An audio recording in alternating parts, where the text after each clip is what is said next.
আমি চাপাবাজ বল কাকে চাপাবাজ বলেন এখান থেকে আপনাকে বলা হয়নি আপনাকে বলা হয়নি বাংলাদেশে 90 এর গণঅভ্যুত্থানের পর দুটো অন্যায় কাজ বিএনপি করেছে 90 এর গণঅভ্যুত্থানের পর 1991 সালের 27 ফেব্রুয়ারি নির্বাচনে বেগম খালেদা জিয়া ক্ষমতা আসার পর আমরা ভাবিনি গণতান্ত্রিকভাবে নির্বাচনে আমরা হোঁচট খাবো সেটা মাগুরায় দেখেছি সেটা মিরপুরে দেখেছি সেটা ধানমন্ডিতে দেখেছি তার কারণে বেগম খালেদা জিয়ার অধীনে আমরা যখন নির্বাচনে যাব না এই রকমের সংকল্প নিলাম তখন বেগম খালেদা জিয়া তৎকালীন সময় আমাদের দাবি মেনে নেয়নি অথচ 90 এর গণঅভ্যুত্থানের 3 জোটের রূপরেখা ছিল আমাদের পরপর 3টি নির্বাচন অন্তর্বর্তীকালীন সরকারের মধ্যে হতে হবে বা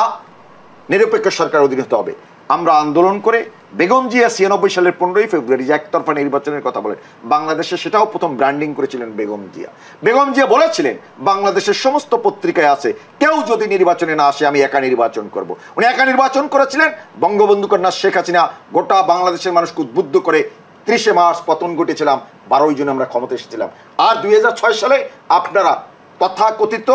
বয়স বাড়িয়ে 2 বছর যখন প্রধানমন্ত্রীর বয়স বাড়ালেন প্রয়াত মওদুদ আহমদের নেতৃত্বে তারপর বাংলাদেশের মানুষকে নিয়ে আমরা আন্দোলন করেছিলাম হ্যাঁ এটা আমাদের আন্দোলনের ফসল কিন্তু তার মানে এই নয় এই আন্দোলন করার মধ্যে থেকে আমরা গণতন্ত্রকে প্রাতিষ্ঠানিক রূপ দিতে চাই নির্বাচনে একটা টেকসই নির্বাচন ব্যবস্থা করতে চাই এবং সেই টেকসই নির্বাচন ব্যবস্থার জন্য সাংবিধানিক পন্থায় সামনের দিনগুলোর নির্বাচন হবে দেখেন বরিশাল নির্বাচন হচ্ছে খুলনায় হয়েছে গাজীপুরে হয়েছে সামনে নির্বাচনও সুষ্ঠু অবাধ নিরপেক্ষ নির্বাচন হবে আওয়ামী লীগের পাশাপাশি আপনি বিএনপির কথা বলছেন সুষ্ঠু নির্বাচনের প্রশ্নে আসলে প্রশ্নটি এসে যায় 2014 বা 18 যে নির্বাচন সেই নির্বাচন কিন্তু সুষ্ঠু হয়নি সেটি নানাভাবে আসলে গণমাধ্যমে চলে এসেছে एग्जांपल দেই আমি এখন ওয়াদুদ ভাই আমরা বরিশালের নির্বাচনে উদাহরণ দিচ্ছেন আমি চরমনাইকে পিটিএ চ্যাপ্টার বানিয়ে দিয়েছেন এটাই হলো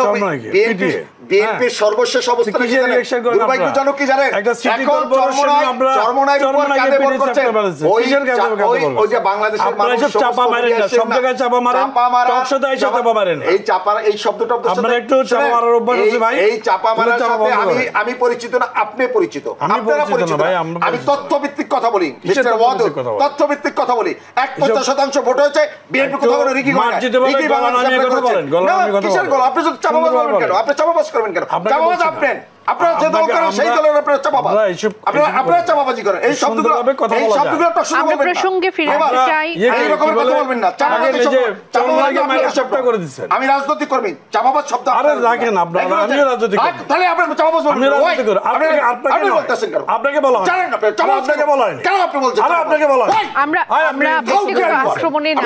আপনার সাথে আসা কাকে আপনি বলবেন আসা ঠিক না আপনি আসেন কেন হ্যাঁ আপনার সাথে কে বসতে চাই আপনার সাথে কে বসতে চাই আপনি একটা লাইভে কি কথা বলছেন আপনি কেন চাপাবাজ বলেন কেন আপনাকে আমরা প্রোগ্রামের সমাপ্তিতে চলে এসেছি চাপাবাজ বলেন কে আপনি ব্যক্তিগত আক্রমণে না যাই আপনি চাপাবাজ আপনি অনুরোধ করছি হাউ কেয়ার ইউ আর হাউ কেয়ার চুপ রাখি আপনি চাপাবাজ বলেন কাকে চাপাবাজ বলেন আপনাদের ক্ষমতা দেখাচ্ছেন ক্ষমতা দেখাচ্ছেন চাপাবাজি কথা বলেন মানবতার জন্য এই চট্টগ্রামে করেছেন খুন করছেন বাংলাদেশে যা করছেন আমাদের আমরা একেবারে শেষ পর্যন্ত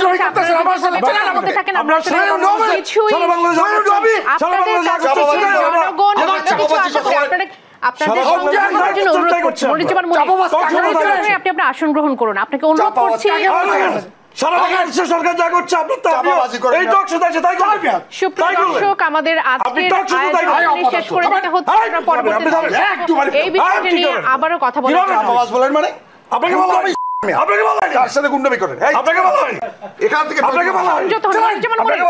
আপনি আমার কথা বলেন আপনাকে বলা হয়নি আমরা ব্যক্তিগত আপনাকে বলা হয়নি লাইভের মধ্যে আপনি লাইভের মধ্যে আপনাকে বলা হয়নি